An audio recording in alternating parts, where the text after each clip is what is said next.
सप्ताह की शुरुआत करते हैं ऐसे वीडियो के साथ जिसमें बांग्लादेश की अराजकता और अव्यवस्था की पूरी कहानी है।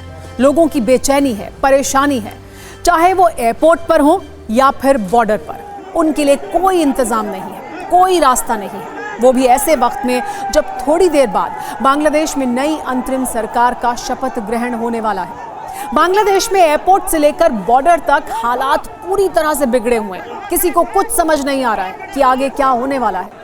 दो तस्वीरें हम आपके सामने रखते हैं। ये तस्वीर भर नहीं है, बल्कि वो रास्ते हैं जिनके जरिए इन लोगों को लग रहा है कि इनकी जान बच सकती है। एक ढाका एयरपोर्ट की तस्वीर है, जहां बड़ी संख्या में यात्री इधर उधर घूम रहे हैं, एयरपोर्ट कर्मचारियों से बहस कर रहे हैं। वहीं दूसरी तस्वीर भारत बांग्लादेश बॉर्डर की है। यहाँ भी वही स्थिति है। जमाते इस्लामी वाले कट्टरपंथियों से त्रस्त लोग बॉर्डर पर पहुंच चुके हैं। हालांकि कहा यह भी जा रहा है कि वो भारत में आना चाहते हैं।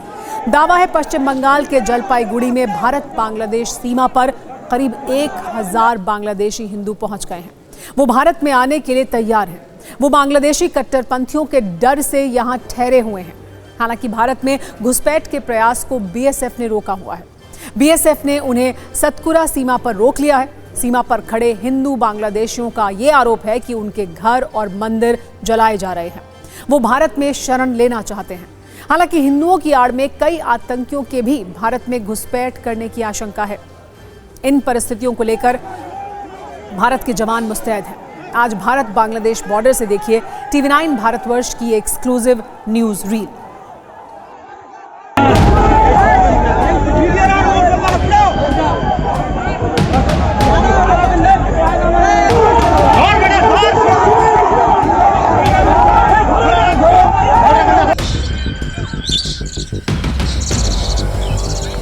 यहाँ पे काफी मात्रा में बांग्लादेशी पुरुष एवं महिला वो सब यहाँ पे आया और बॉर्डर पार करके घुसने का प्रयास किया। यहाँ पे बीएसएफ का कड़ा नजरदारी था, उन लोगों को रोक दिया। अभी बांग्लादेशी जितना लोग है सब वो बॉर्डर के उस पार है।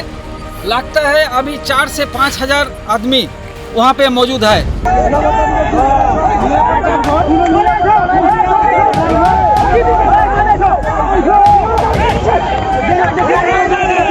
অনেক দূরকার লোক আসছে এখানে, কিন্তু বলা যাবে না যে সাধারণ ভোটারের লোক নয়। এটা কিন্তু প্রায় 40-50 কিলোমিটার দূরের লোক আসছে আর কি। 1000-1500 লোক আসছে, এসে বোঝাটা দাঁড়ায় আছে, এদিকে ঢুকতে পারে নাই। আমাদের ঘোড়ার জোয়ান আছে।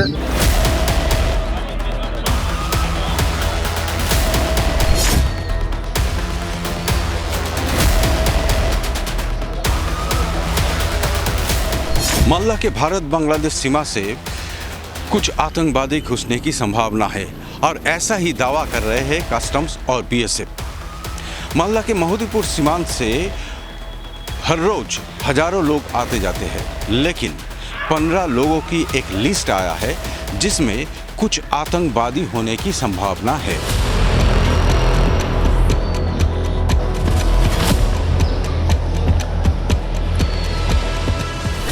मालदा के पास ही है बांग्लादेश की चापाई नवाबगंज और शिवगंज, और सूत्र के अनुसार इस इलाके में कुछ आतंकवादी अभी शेल्टर ले चुके हैं। जो लोग कभी भी मालदा होते हुए भारत में घुस सकते हैं, और इसीलिए मालदा जिला के हर सीमा पर ही हाई अलर्ट जारी हो चुके हैं।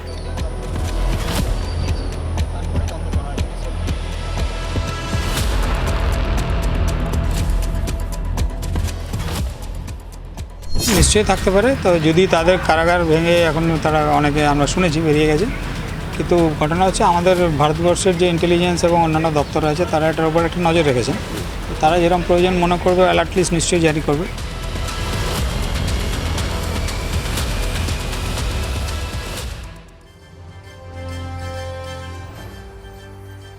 भारत बांग्लादेश बॉर्डर दुनिया की 5वीं सबसे लंबी जमीनी सीमा है। इसकी कुल लंबाई 4096 किलोमीटर है। कठिन भौगोलिक परिस्थितियां होने की वजह से इस बॉर्डर पर पेट्रोलिंग और सीमा की सुरक्षा करना बेहद कठिन हो जाता है। इसमें कहीं पहाड़ हैं, कहीं भयानक जंगल हैं, कहीं मैदान तो कहीं नदियां और नाले हैं। इसका करीब 413 किलोमीटर का एक हिस्सा म्यांमार से लगता है। अगर बात करें भारत के राज्यों से सटी सीमा की, तो असम में 262 किलोमीटर, त्रिपुरा में 856 किलोमीटर, मिजोरम में 318 किलोमीटर, मेघालय में 443 किलोमीटर और पश्चिम बंगाल में 2217 किलोमीटर का बॉर्डर बांग्लादेश से लगा हुआ है।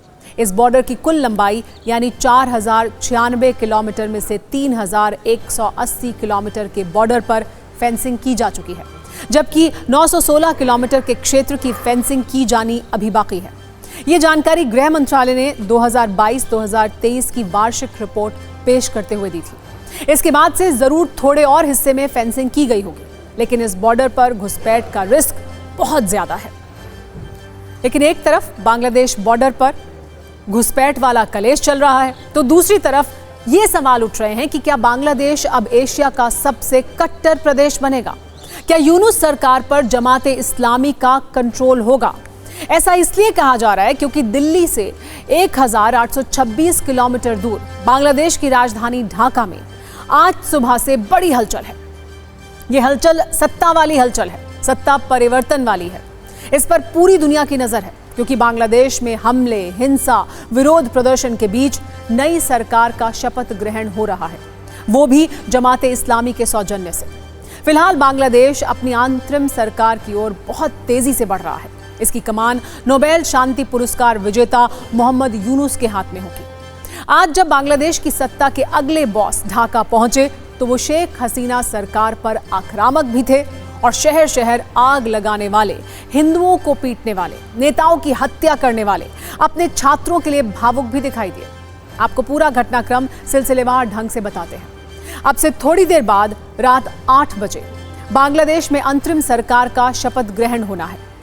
मोहम्मद यूनुस के नेतृत्व में अंतरिम सरकार का गठन होगा। शेख हसीना के इस्तीफे के 3 दिन बाद स्थानीय समय के अनुसार आज दोपहर 2:10 पर मोहम्मद यूनुस ढाका हजरत शाह जमाल अंतर्राष्ट्रीय एयरपोर्ट पहुंचे। मोहम्मद यूनुस पेरिस से दुबई के रास्ते आज ढाका पहुंचे। एयरपोर्ट पर मोहम्मद यूनुस का आर्मी चीफ वकारुज्जमान ने खुद स्वागत किया।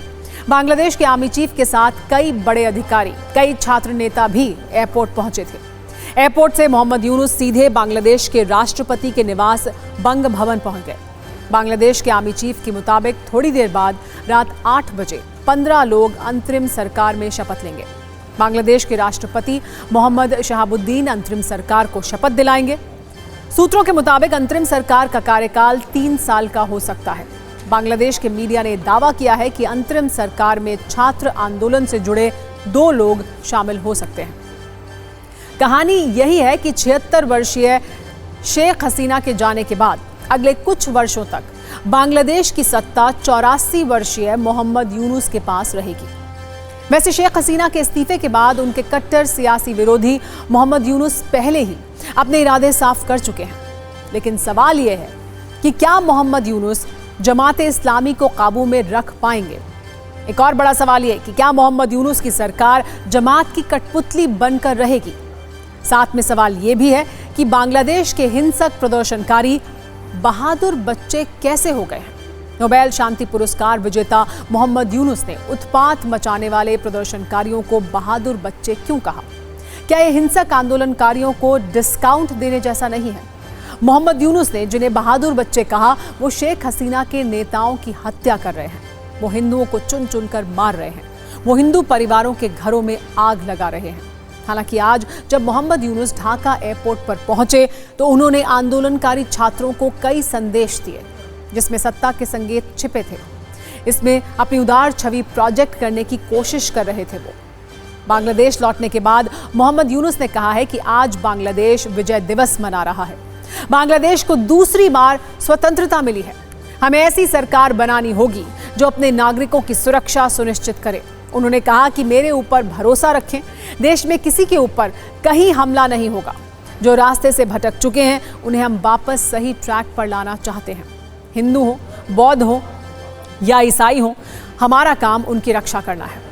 आप भी देखिए कैसे हिंसा, हंगामा और अफरा तफरी के बीच लोकतांत्रिक देश बनाने की बड़ी बड़ी बातें हो रही हैं।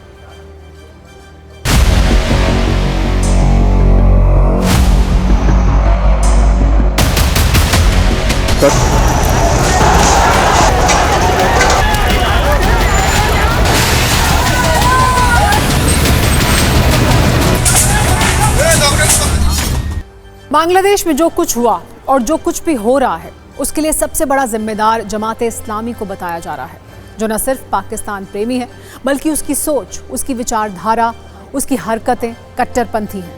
और इसके वीडियो सबूत भी सत्ता के न्यूज़ मित्रों को हम लगातार दिखाते रहे हैं। आज हम आपको ऐसे सबूत बताने वाले हैं जो बांग्लादेश की पूर्व प्रधानमंत्री शेख हसीना के बेटे साजिब वाजेद के बयान पर आधारित है। उन्होंने TV9 से एक्सक्लूसिव बात की है और ये बताया है कि बांग्लादेश में हिंसा के पीछे सीधे पाकिस्तान और उसकी खुफिया एजेंसी ISI का हाथ है। उन्होंने ये भी कहा है कि अगर शेख हसीना देश नहीं छोड़ देती तो उनकी हत्या कर दी जाती। आप खुद इस बातचीत को सुनिए। क्या आपको ऐसा लगता है कि जो कुछ भी बांग्लादेश में हो रहा है इस वक्त, वायलेंस या तख्ता पलट जो किया गया, उस सब के पीछे कोई फॉरेन हैंड है? कोई इसमें ऐसा मुल्क है जो शायद चाहता था कि ऐसी चीजें हों कि शेख हसीना जी बांग्लादेश छोड़ दें? हाँ, ऑफ कोर्स मुझे लगता है कि यहाँ I am sure ISI was involved.